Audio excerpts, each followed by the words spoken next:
want to thank everyone for joining. Amber, maybe you can give your usual instructions and disclaimers about how to participate and submit questions, and then we can introduce Chris and Katrina and get started. Thank you, Andrea. Hi, my name is Amber Forrest. I'm the Executive Assistant to Andrea Barton-Reeves. I will be moderating the chat and the Q&A.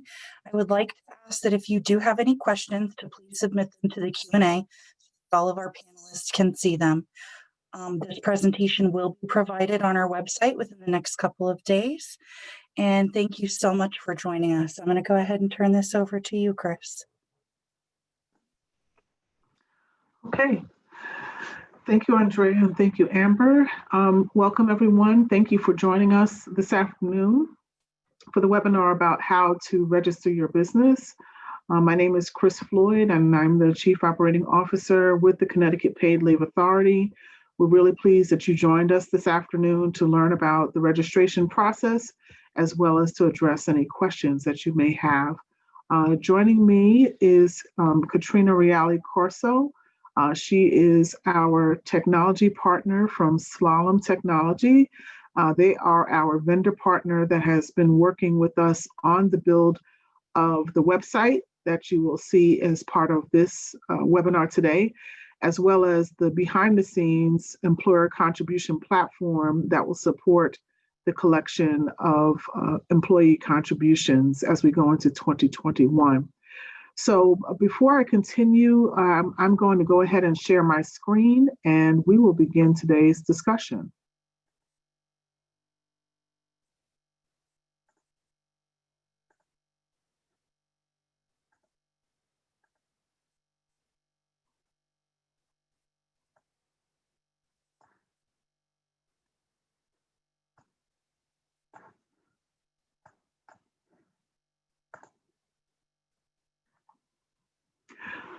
Okay.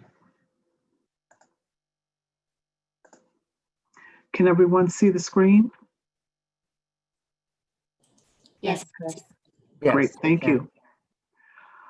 So just by way of background, and I'll ask Katrina to also introduce herself. Again, my name is Chris Floyd. My background is anchored in healthcare, in the healthcare industry, both on the provider side and health insurance side. My career has spanned working at UConn Health Center, Connecticut, Aetna Insurance, and then also most recently with Healthcare Service Corporation, which is a parent company of the Blues programs. I'm really excited to be part of the Connecticut Paid Leave Authority team. We are a startup agency within the state of Connecticut and really building everything from the ground up to support the Connecticut Paid Leave program, and it's exciting. Again, my partner in crime is Katrina Reale-Corso. So Kat, would you introduce yourself, please? With pleasure. Thank you so much, Chris. So my name is Katrina Reale-Corso, and I've been in learning development for about 22 years now. I really just want to help that end user. If they're facing their computer and there's something technical that they need to learn, I want to help you get through that. And that's why I'm here today, to show you how easy the registration process is. I have a background in insurance, all types of insurance, and Chris and I actually used to work at Aetna together, although we never had the pleasure of meeting. So I'm super thrilled to be able to work with the authority on the most meaningful work I've ever done in my life. So I'm super excited to be here. Thanks so much, Chris. Thank you, Kat. So by way of agenda, we want to cover several things for you during this hour. We want to talk about the role of the Connecticut Paid Leave Authority, talk about key dates that are affecting our program, make sure that we highlight what's happening with contributions, and then really get into a live demo in our test environment around what registration will look like for you and what you need to do. We've tried to make it as simple as possible, and we will demo that for you.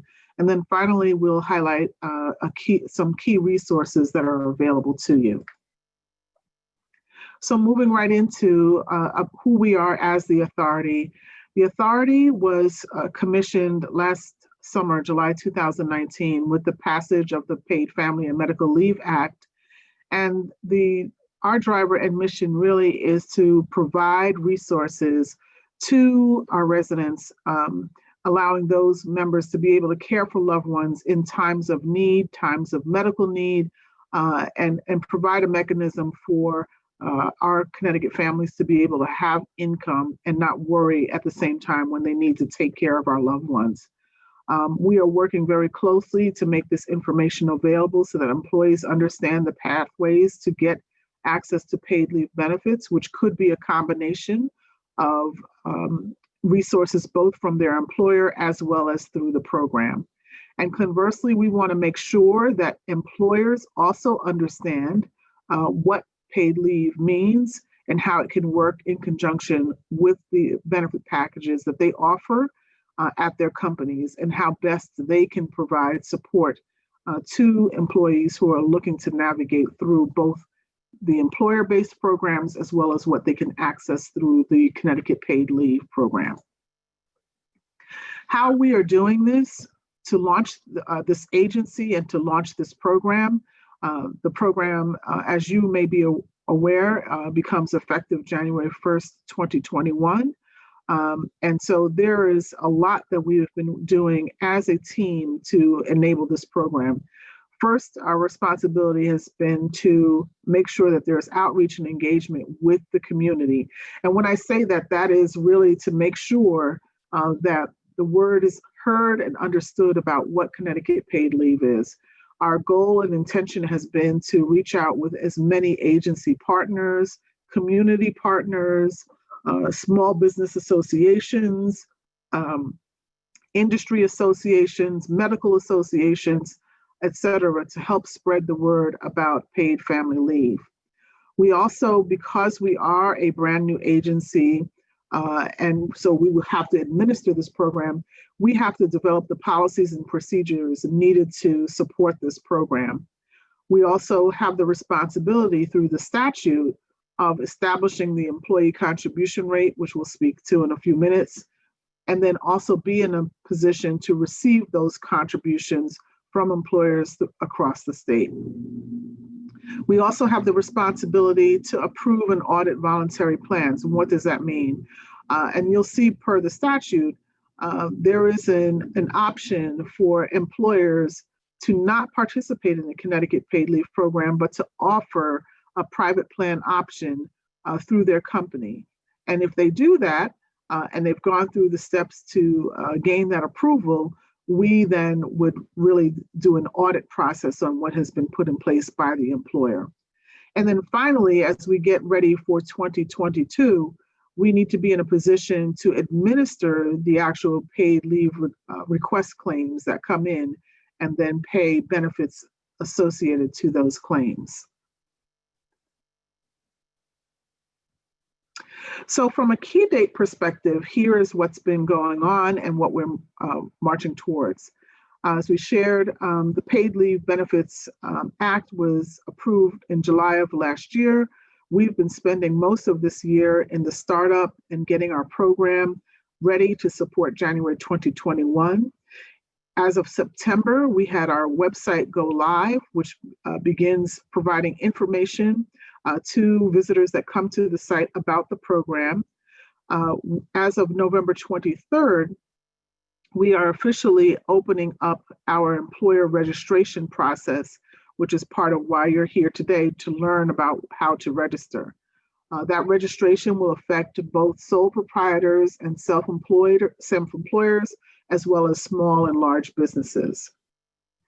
Beginning January 1st, 2021, each of those entities have the responsibilities to begin deducting contributions from employee wages, which would be 0.5%. Sole proprietors also have the option of opting in the program, and if they choose to opt in, they will be opting in for a minimum of 3 years. Then beginning January 1st, 2022, employees, sole proprietors, anyone who is signed and part of the program, and individuals can begin submitting their applications for paid leave requests. We are anticipating that we will be able to start accepting the applications for those requests in the fourth quarter of next year, fourth quarter of 2021. in anticipation of the effective date of January 1st, 2022 and beyond. So again, we will take requests starting fourth quarter, but it would be for effective dates of January 1st forward. So let's talk about contributions. As I mentioned in the prior slides, employees of covered employers will have to have 0.5% deducted from their wages beginning January 21st. And that is by statute. That 0.5% is going to be calculated against what we call the FICA wages. So the same wages that employers today look to calculate what contributions or what wages are subject to the FICA obligations are the same wages that will be subject for the 0.5%. Those earnings will also be capped at the Social Security annual cap base. And so once a person has reached the cap for the Social Security deductions, then the 0.5% is no longer required for that part of the year. Employers will also deduct those contributions and remit those on a regular basis to the paid leave authority. The minimum requirement for submitting those contributions is to submit them at least by the end of a quarter with 1 month grace period.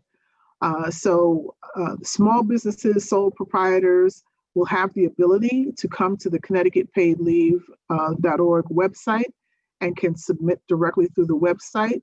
For those businesses that are supported through a third-party administrator or a provider-employer organization, they will be able to have their contributions submitted in a batch process and uploaded to be submitted to the Connecticut Paid Leave Authority.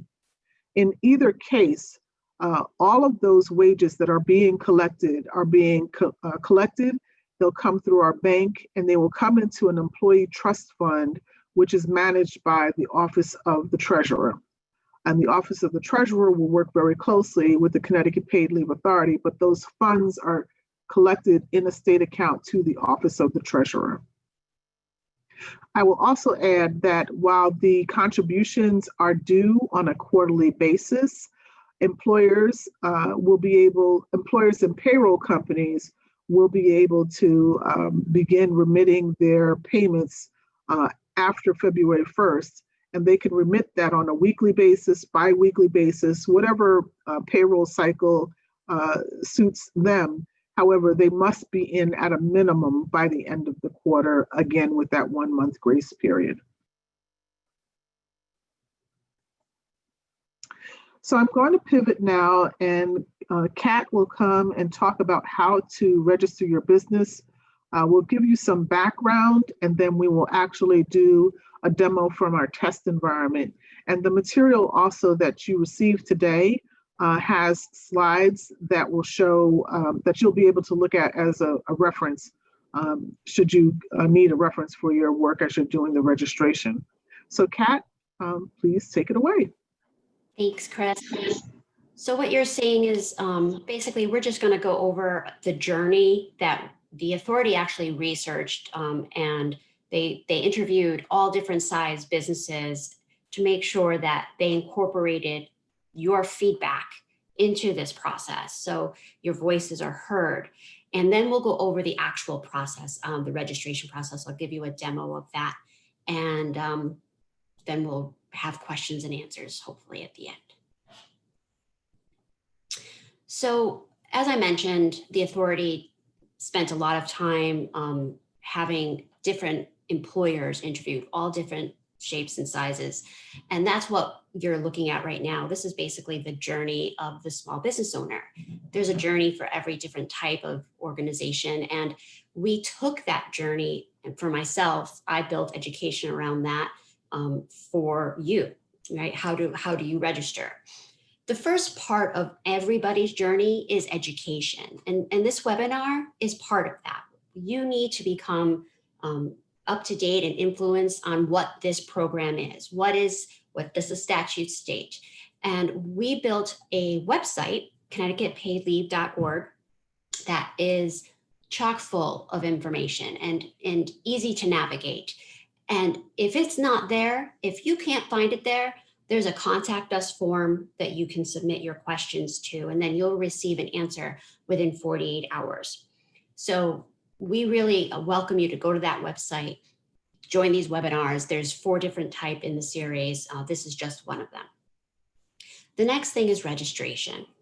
Now we're going to go over the stages on paper, and then we'll talk about it actually in real life. I'll show you that on the system. Prep for registration. Well, what does that mean? Chris, could you actually move to the next slide for me? Thank you. Prep for registration is just, again, let's begin with education. We really want to make sure you understand what it is this program is about and what your role in this program is. And then if, again, you still have any questions, we're here for you via the Contact Us form. Then after you feel like, okay, I have my information, you're ready to register, the very first thing you're going to need is to set up an account on business.ct.gov. And you'll get a state ID. Now, this is different than any state ID you have for your business currently. This is a brand new endeavor from the state of Connecticut to kind of make one stop for you all business owners to have one login for all the different websites that they have in the state of Connecticut. Now, the Paid Leave Authority is kind of in the beginning, and we're forging the way. So we're one of the first that need this one-stop login. So that's the very first thing you'll need to do is create your identity on that website. Google Chrome, Microsoft Edge, Firefox, these are all the preferred browsers because Internet Explorer is not going to be supported anymore by Microsoft. So it's being sunsetted. Something else you're going to need is your FEIN number.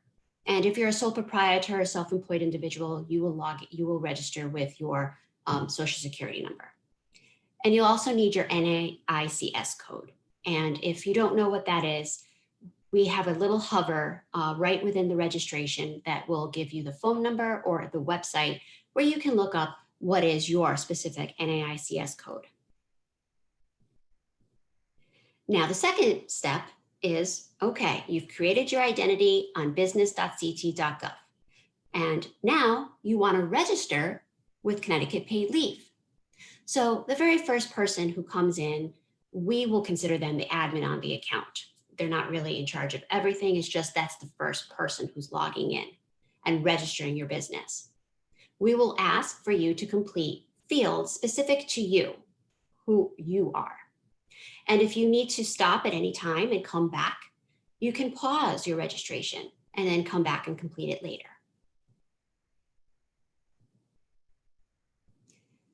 After you identify yourself and give us your information, then we're going to ask you to identify the business. So we would ask you to enter in the FEIN number. And the system will do a search to see if someone's already registered that business. If no one's registered that business, we're going to present the remaining steps to you, which is information about the business, and we'll have you complete them. If someone has registered already, you will get a notice indicating the individual who's registered the business, and we'll ask you to please reach out to them so that you can become an authorized user. Now we're going to show you what this looks like. So I'm going to take the screen over from Chris. I think, Chris, you need to stop sharing for me to be able to share. Thank you. Okay. Can you see my screen? Yes. Perfect. So what you're looking at right now, I just want to point out, is in a test environment. So sometimes glitches happen, but I'm prepared for those glitches. But this is our test website, ConnecticutPaidLeave.org. And this is where your journey begins. Even though I said you needed to create an account on business.ct.gov, first, we're making it easy for you to get there. So if you don't have that set up, we have this link right here. Please just click on it. Now I'm going to pretend that I don't have an account already. And I want to show you their form is very simple too. So you're just going to put in a first name, a last name, your username. I would like to point out whatever you add here cannot be changed. So please make sure you select a username that you're comfortable with. And this is to represent you, not necessarily the business you're registering. Every person who comes to register needs their own identity on business.ct.gov. So I'm just going to put first, last name together. Now I need an email address. So again, this is just for demo, so I'm making one up. And excuse the weird email address, but it will let me get through. I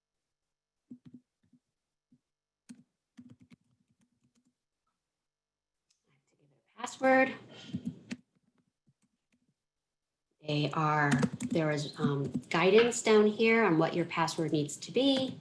Just follow the guidance, make sure they match, and then prove you're not a robot. So I've got to pick bicycles. That's a bicycle, that's a bicycle. I don't see any other bicycles. Oh, I'm missing a bicycle. Maybe that's a bicycle. Nope, that's a bicycle.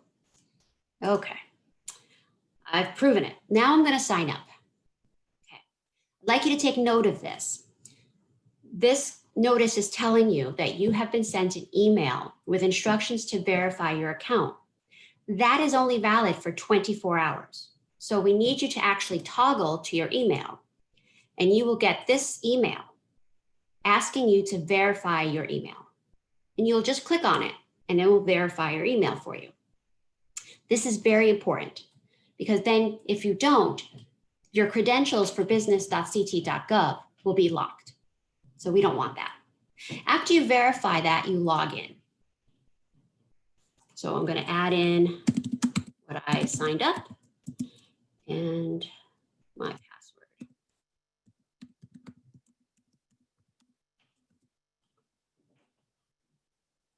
This is what happened last time. So now I switch to my trusty prototype.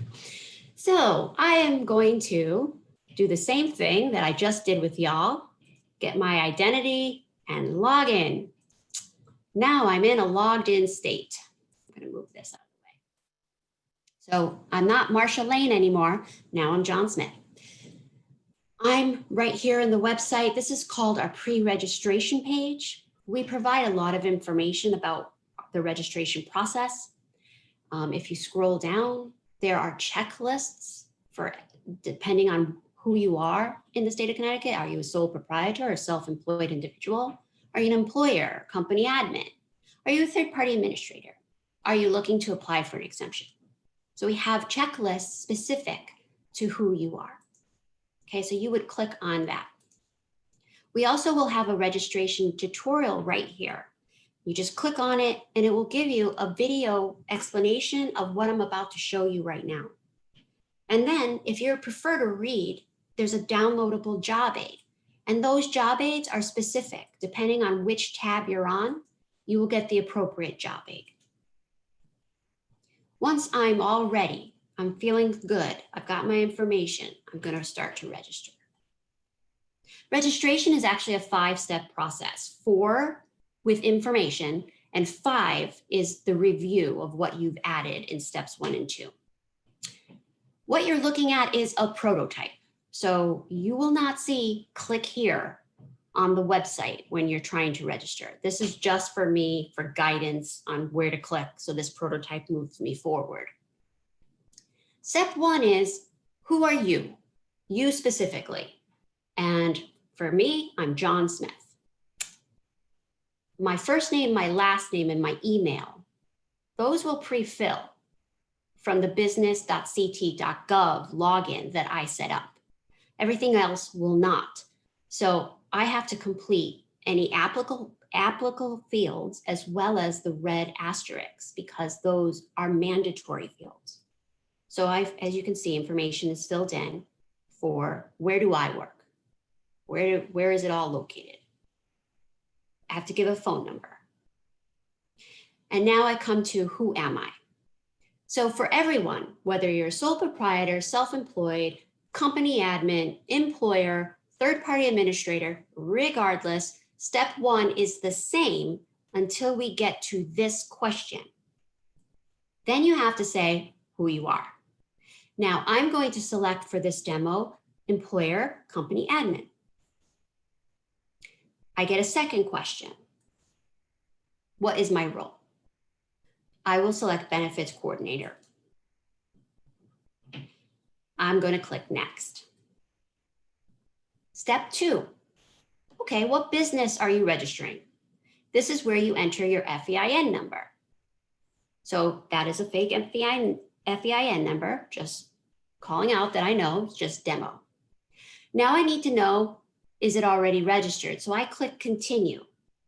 And the system will do a check to see, has someone already registered this business? If they haven't, you will get a notice that says, you're not registered, please continue. If it has, like I said, you will get the name of the individual who actually registered the company and ask you reach out to them so you can become an authorized user. I'm going to now complete the business information. So step 1 was contact information. Step 2 is all about the business. Again, red asterisk fields need to be completed. Choose an option. Is your business mailing address different from your business location? So like, do you have a post office box that you get your mail at versus, where you're located? If you say yes, you will get additional fields that you can complete with that information. If you say no, those fields will disappear. Now, the next couple of fields are not mandatory, but if you have them, we would appreciate you filling out your state tax ID, the Connecticut Secretary of State Business ID, and the Department of Labor registration number. And then if there's any additional contact where you would like to receive information about this program, you can enter that here. Step 3, we're going to ask just a little bit more information about your business. So what is your business type? I'm going to select C Corporation for this. Then we're going to ask you to please describe what your business activity is. We're going to ask for your NAICS code. And here's that hover I told you. If you hovered, you would get the phone number or the website where you can find your code. We're going to ask for the number of employees that you have. We're going to ask for the total annual payroll for the Connecticut employees. And then what's your payroll frequency? And please note, we currently have weekly, bi-weekly, semi-monthly, and monthly. And this question is really the only question regarding exemption in this current registration is, do you want to apply for an exemption from the program? And if you do, you would click yes. And then the authority will notify you on all the different times that the paperwork you'll need to upload to present the private plan that you would like considered for an exemption. If you don't, and you're going with Connecticut paid leave and happy about that too, click no. And last question on here is, how will your business remit payments on behalf of the employees? So will you or your company admin do it, or will a third-party administrator do it? So I'm just going to select me and my company admin for this. And then I'm going to click continue. Step 4 is an important step, but I'd like you to understand what it means. So if I, John Smith, am the owner of my company, but I'm not the person who's going to really work with the authority or send in the contributions on a quarterly basis, I want to, appoint other people. I need to give them access as authorized users. So you would add them here. Now, businesses can add 3 additional users, including the person who's, in addition to the person who's registering, and TPAs can do 10. So I'm going to say, yes, I want to add a user. And you just give them the first, last name, whatever their title is, and then a valid business email address. This person will get an email saying, John Smith has requested you have access to this account. Please click here to continue your registration. And then you, Lisa White, would have to do step 1 of the registration process. Lisa is going to need her own business.ct.gov login, and she will then come in and complete step 1 of the registration, and only step 1. If she wants to add another person, David Scott's getting added, another person, Jordan Parson. So these people will have access to the account on CTPL. Now this says finish, but I'd like to just remind you that in the actual production website, this will go on to next. The 5th step is a review step. You'll be able to notice everything you've added for steps 1 and 2. If you need to make any changes, you just go previous until you get to that screen and make the change. But for now, I'm clicking finish. You're brought to that screen that you see in front of you where you get a registration number. If you had another business to add, let's say you have multiple businesses. We just got a question about that. Somebody has a sister business. They just click add another business. The only key there is that you would need that new FEIN for that second business. So that is the registration process in itself. The account feature will be available in December, and you'll be able to see all your information, make changes if you need to, see the payments that are submitted. And I hope you found that very enlightening. I'm going to stop sharing my screen now, Chris.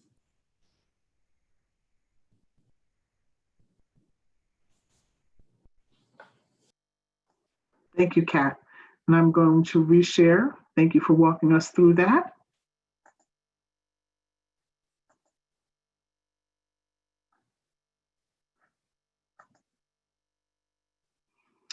Okay, so we would like to share with you some additional resources that we think will be helpful and useful to you as you work with your organization. So as I move forward, this screen is busy and has many links, and so it will be available as part of the slide presentation, but all of this information is already on the website.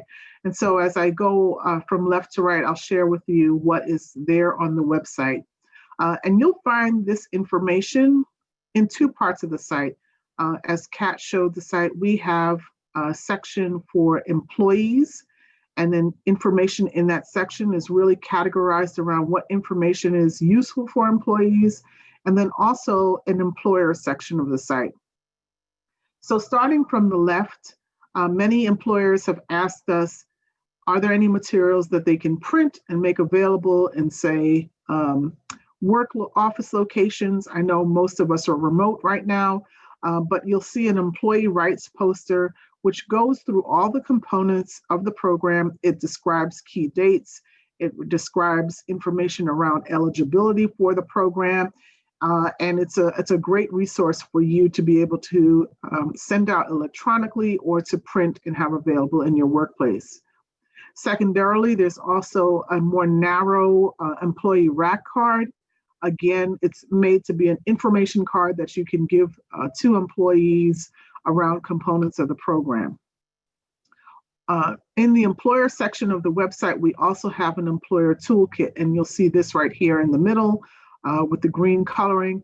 The employer toolkit really goes through all of the resources that employer might want to know and provide links that tie back to our website so that you can get to all components of these resources.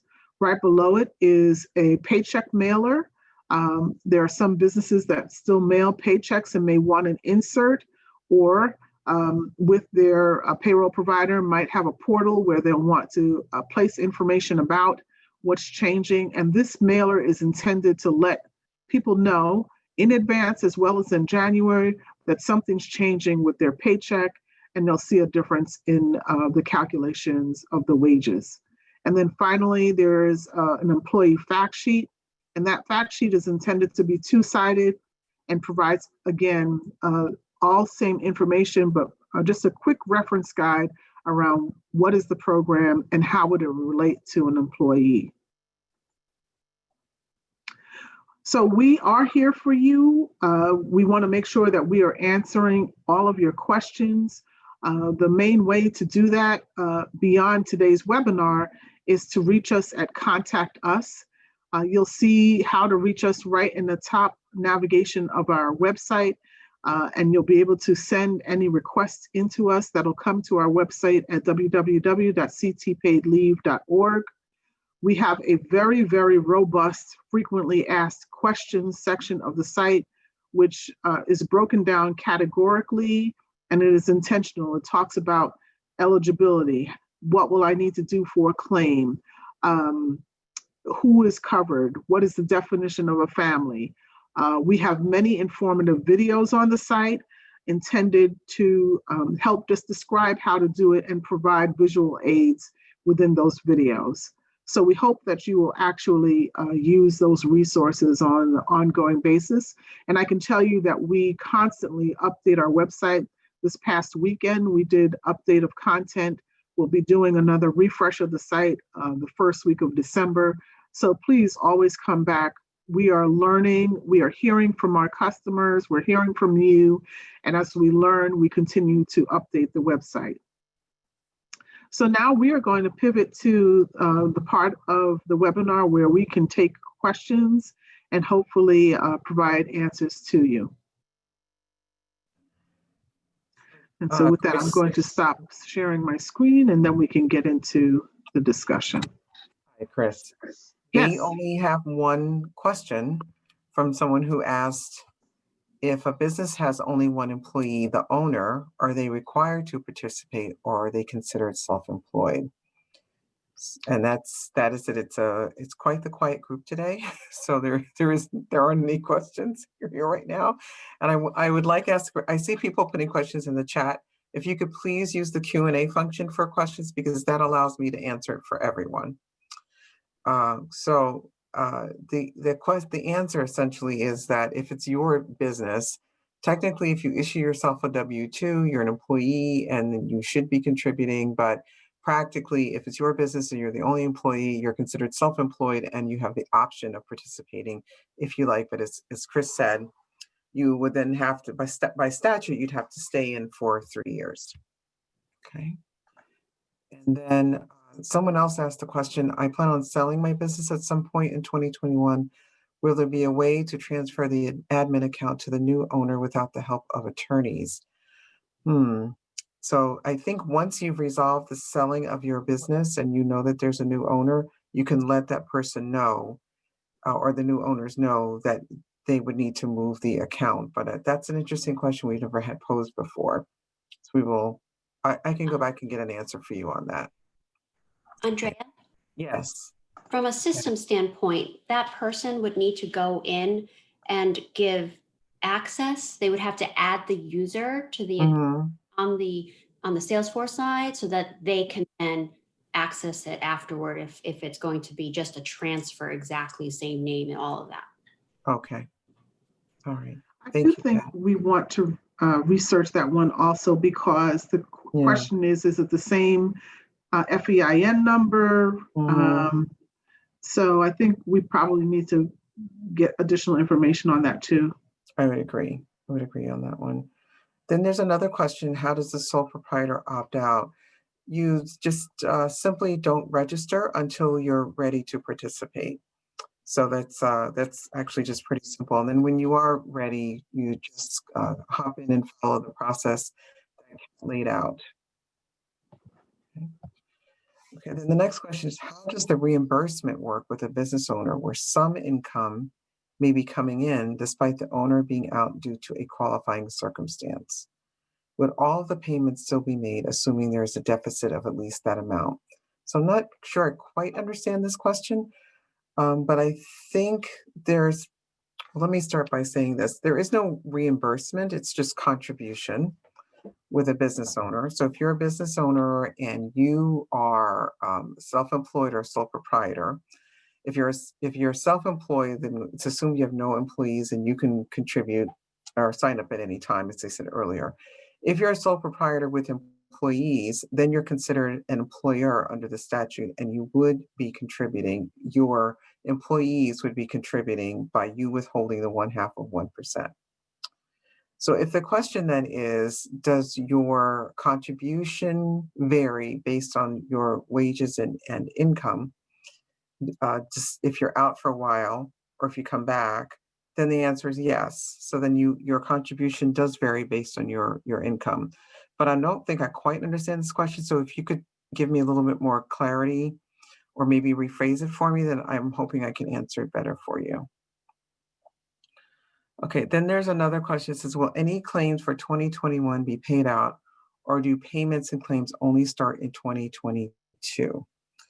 What amount of percentage will we receive as payment? For an example, if I made $1,000 a week, what would I get for payment? Or do we pay based on what we would want as an amount? All right, so the answer is that benefits claims only start in 2022. The amount or percentage that you get is based on your income, but no one receives more than 60 times the minimum wage. So those folks that are making minimum wage, they will, once the formula in the statute is worked out, they usually get close to 95% of their wages, which is what the statute provides for. If that doesn't get you to the 660, which is what it would be right now, then there's an additional calculation that's done on top of that. And that is the amount that you would get. But under no circumstances statutorily does anyone get more than 60 times the minimum wage. Let's see. Oh, okay. So there's a question here about sole proprietors with independent contractors. And so if you're a sole proprietor, you can opt in, and your independent contractors can also opt in. You, as the sole proprietor, do not have to withhold on behalf of your independent contractors. So all of you basically are considered self-employed, and you can all make your own decisions about how you're going to participate. So nonprofits are not exempt. They are considered employers under the state of Connecticut's laws. If you are, and under this law, if you are a not-for-profit employer with one or more employees, you do have to participate in the plan. Okay. So Kat, someone said, I followed along with how to register, and the hyperlink to verify your email isn't working. I'll take that. Okay. If you are experiencing that, I will drop my email in the chat, and can you send me the email? We've had some isolated instances where people are not receiving that, and we can follow up with you. So I will put my email in chat, and I think that came from McKinley. And so if you can send me that scenario, that'll be helpful. Yes. So then there's another question that said, you said the state ID we need to register is a new state ID from the one we already use for taxes. And yes, Karen, it is. And we apologize for that, but we were new. And so, you know, as Kat said earlier, we sort of came into the process later. And Amber wants to answer that question live. So it is a different one that you would use for your taxes, but it is still the state ID that you would create on business.ct.gov is the one that you need to register. But when you get into our registration process, you're still using your FEIN number. That does not change. Okay. So then there's another question, is the owner included or can they opt out? Again, if your category is a sole proprietor with no employees or self-employed, then you can opt out. If you're not in that category or you issue yourself a W-2, then generally under the statute, you would have to opt in.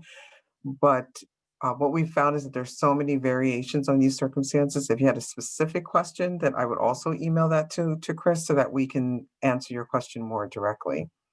So, because what I've offered is very general advice under those circumstances, and then people write us and we'll say, okay, yeah, no, you don't have to participate, or you absolutely do. Okay. So here's another question. Chris, maybe you want to take this one. It says, do you have a memo already created we can pass out? Because we can show you where that is on the website. Yeah, actually, let us go back to the website. Yes, we're going to share our screen. So give me a second and we'll pivot to sharing the screen. Close a few things here. Now I have too many windows open. And then Paula's asking a question about registering her email, so I want to get back to that one too. Yep. Okay.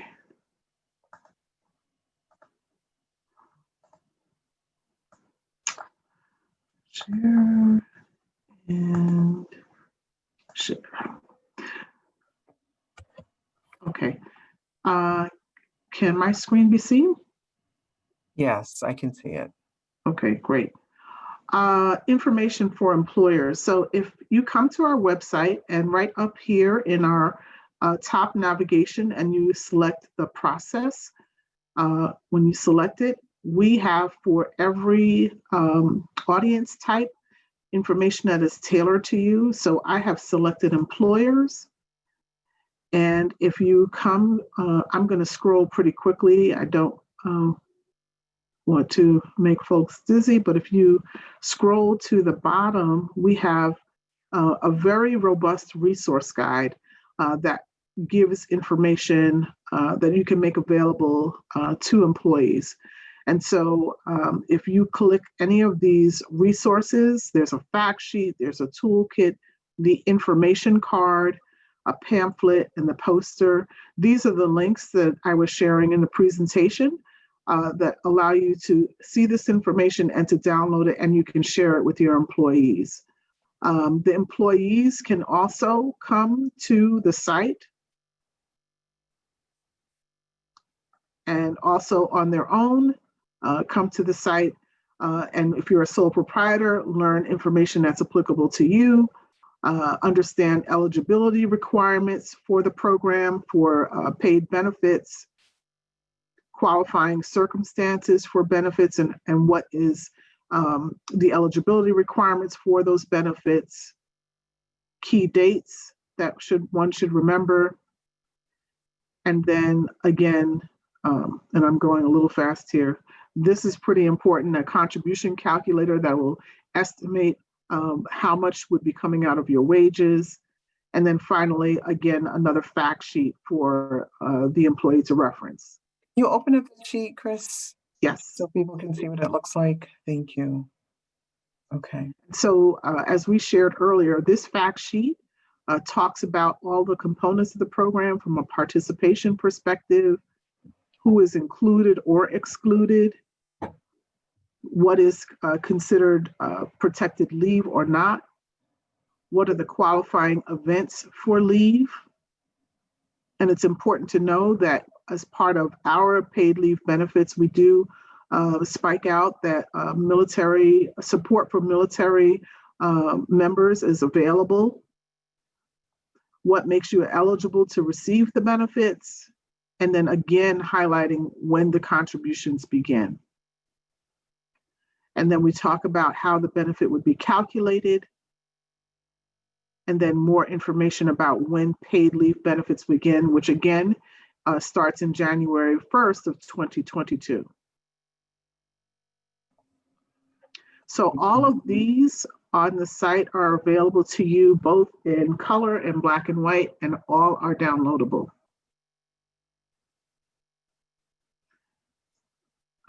I think, Andrea, you said there was an additional question.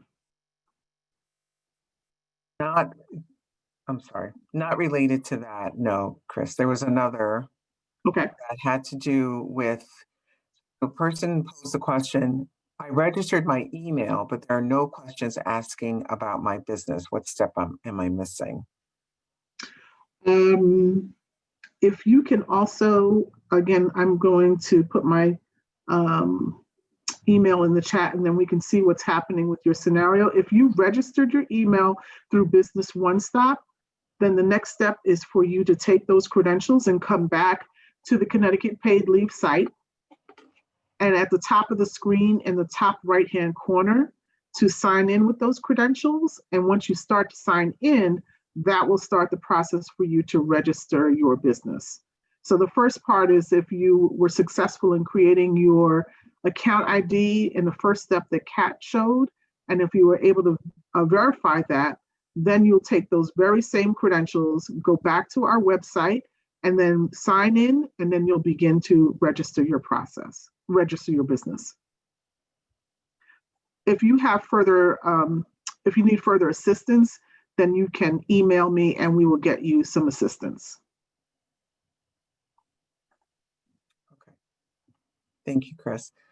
So then I am, there's a couple of questions. One is, does the employer-based plan cover employees first as the primary benefit plan and the Connecticut Paid Leave Act as the second benefit, thus giving an employee 100% pay benefit?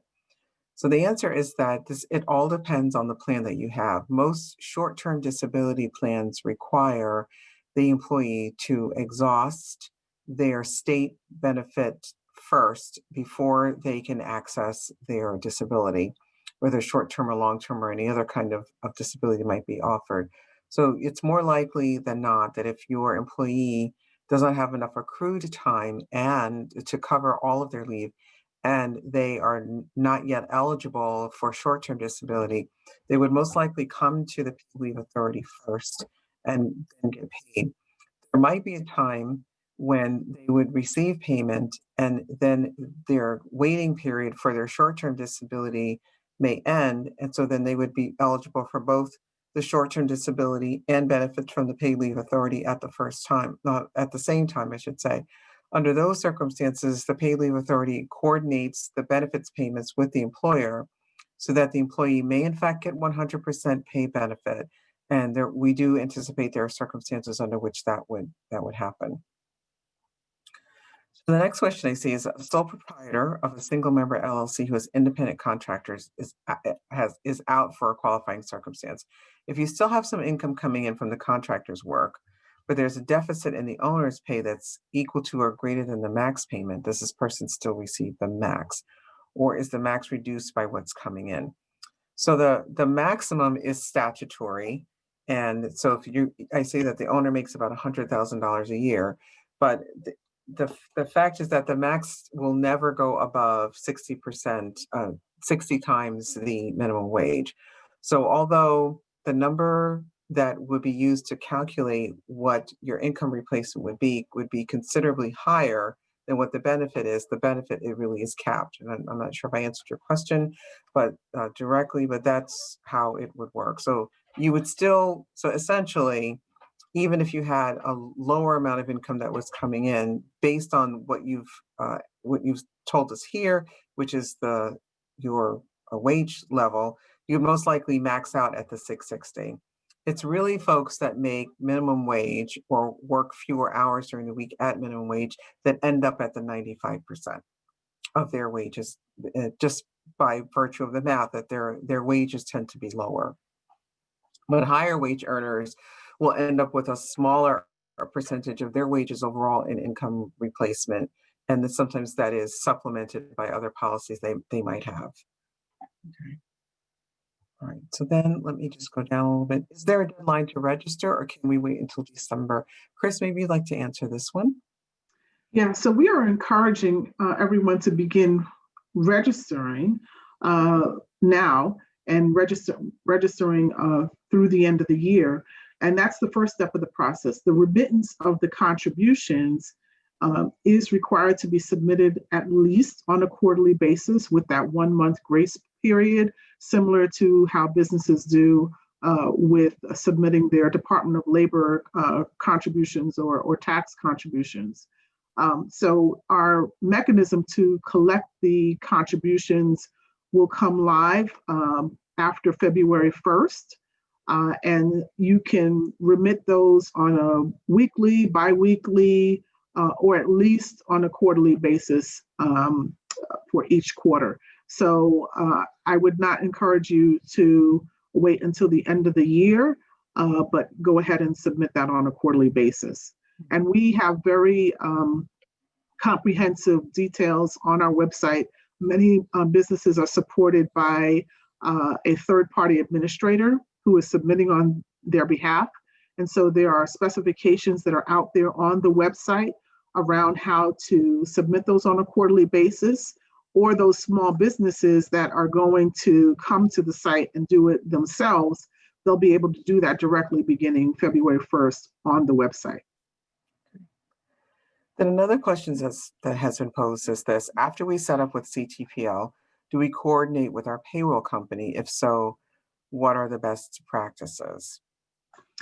So absolutely. So two things should be happening, and we will share with you, and we know this, and we are actively working it. So we, over the summer, worked with an organization called the National Payroll Consortium.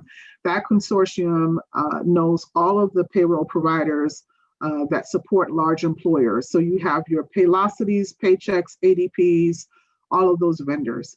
So they are aware. They are to be cascading the information about Connecticut Paid Leave Authority and our processes to all of their satellite offices across the country. We know it is taking some time to get that message out. We are hearing that from employers. So the answer is yes, you should be coordinating with your employer, with your payroll provider. But there are still two steps. One, we do want you to go in and register as an employer, as a business, so that we have your business-based contact information. Secondarily, the payroll providers are going to register as a payroll provider, and they are going to also, in bulk process, submit to us who the businesses are that they submit payroll contributions for. So we will get the information two ways, one with you registering, and then secondarily as the TPA going in and registering, and then subsequently sending to us who the businesses are that they support. Okay. And Stephanie posed a question. I think I heard folks registering already. I thought we couldn't register until 11/23. Did I misunderstand? No, Stephanie, you did not misunderstand. We soft opened registration on November 1 to give those companies and sole proprietors and self-employed who really wanted an early opportunity to get into the system and register. They were encouraged to do that then, and any other business that wanted to at the time could do so. And that is in part because our website, as you may have noticed, some of the timelines that Chris mentioned already had November 1 as a date. So we certainly weren't going to shut down registration for those that had already planned on registering at that time. What we're suggesting is that if you needed more time, we'd heard that from some employers, we really need more time to understand if we're going to offer a private plan. I'm still trying to figure out if I'm a sole proprietor or a self-employed person. If I want to participate, I really don't want to have the pressure of just having to register right on November 1. So then we said, okay, we hear you. So, give yourselves until 11/23 to try to determine what it is that you'd like to do. But if you decided to go in and register today, you can, and you would have 600 other businesses who've already exercised that option. So you did not misunderstand. We're just offering more flexibility based on what we heard from our customers and our stakeholders.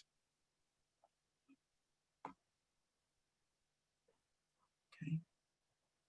And then I don't know, Alexa, if you had a question. Oh, there we go. I know you written good afternoon. Okay. Let's see.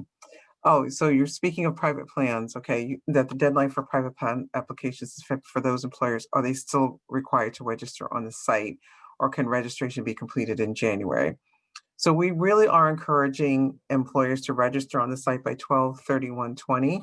What you will be doing then is just letting us know whether or not you intend to offer a private plan, because we'd like to just get a sense of what the private plan participation rate will be, and to know which employers from whom we should be expecting some sort of application for private plans. Again, the registration is rolling, people are opening businesses all the time, but we would really, really encourage you to try to register before the end of the year. Okay. Right. So we just have okay, let's see. We pay our employees directly. Is there another webinar on how to register the employees? So you don't have to register. I'll let Chris answer. You don't have to register your employees, but I'll let Chris answer this question. Yes. So exactly what Andrea is saying. You don't have to register your employees. And yes, we will have more of these webinars. If you go to our website, this is a new functionality that we just rolled out this weekend. Right at the top navigation, you'll see a link that says events, and you will see our future webinars that we are hosting for the month of November. We will be adding in the webinars that will go into December and into January. So you can always come back. If your question is related around submitting the contributions on behalf of employees, then we will have a follow-up webinar in the first quarter about how to remit payment and what that will look like. But that doesn't begin until after February 1st. And that will have the information on an employee level, and we will get that through either the online or through your third-party administrator. So I know we're right at 1 o'clock, and I appreciate and I want to respect everyone's time. We did receive one other question. And as with the payroll company, then submit the required quarterly reports on behalf, on the company's behalf. And the answer is yes, they would. They would be required to submit the remittances and any other reports. So I hope that answers your question. So Chris, I think that's it if you wanted to wrap up. Now, we thank everyone for joining us for this hour. As I mentioned, a couple of things that you can expect. One, this session today was recorded. So recording will come out and you can share this with any colleagues. The information also is going to be available on our website. And please use that events feature also to look at future webinars. And then finally, also, if you have additional questions, use that contact us page on our website, and that'll allow us to make sure that we get a timely response to your questions.